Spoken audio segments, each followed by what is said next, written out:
When I graduated in 1968, there wasn't too much going on, so I went and I got drafted. And then when I got drafted, they wanted to do what they wanted to do with me, and I turned around and said, no, I volunteered because I wanted to do what I wanted to do. I wanted to go in the Army. They wanted me to go in the Marine Corps, and I didn't want to go. I was a squad leader, battalion leader, and when I went to Germany, I was Chief Fire Control Operator, the Hawk missile in Bad Kissimmee, Germany. When I first went to Vietnam, I was probably the first black non-commissioned officer, which is a Sergeant E5. And I was the first black to be in charge of a squadron. I was the first black to be in charge of a battalion. So, you know, being the first, I've been the first of many as a black man. So, doing my course in the military,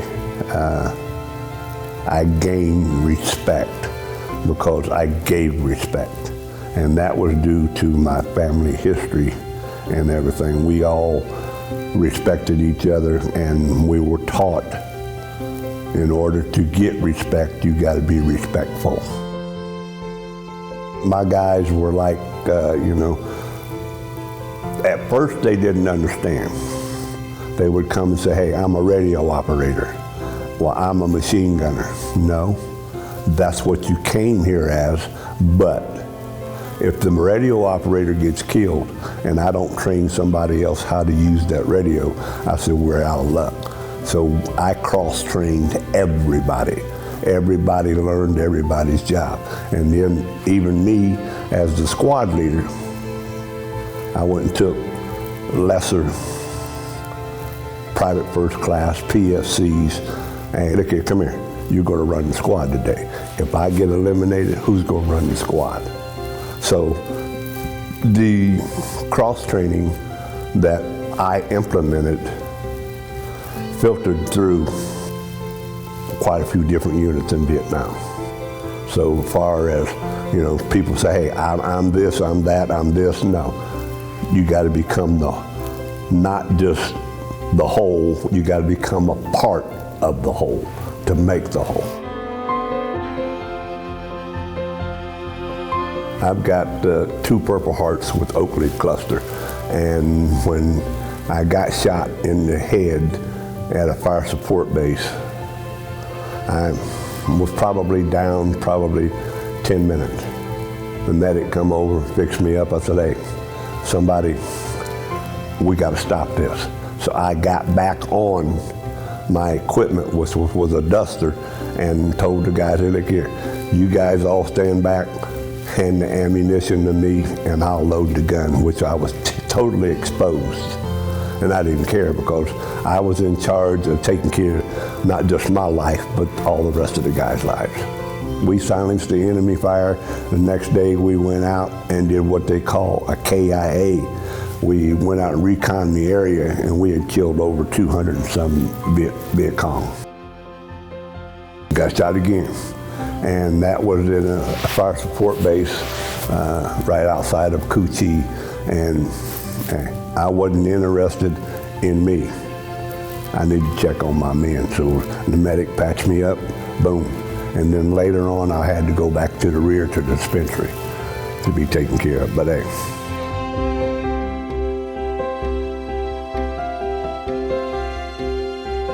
August the 8th.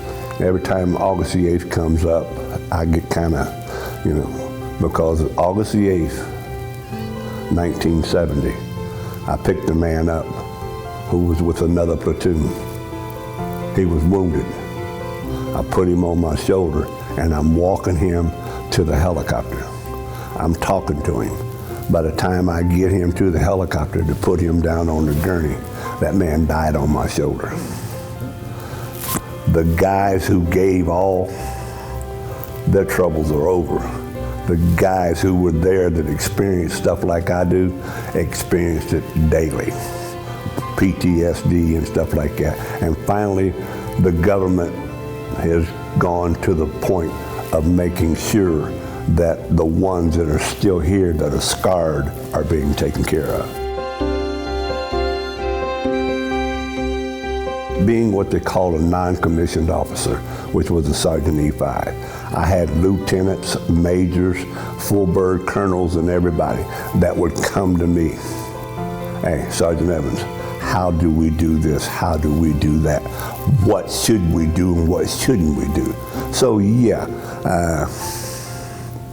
I took the job as I got not just my life, I'm responsible for everybody else's life. So yeah, so a lot of things that I implemented, they came and asked me what to do.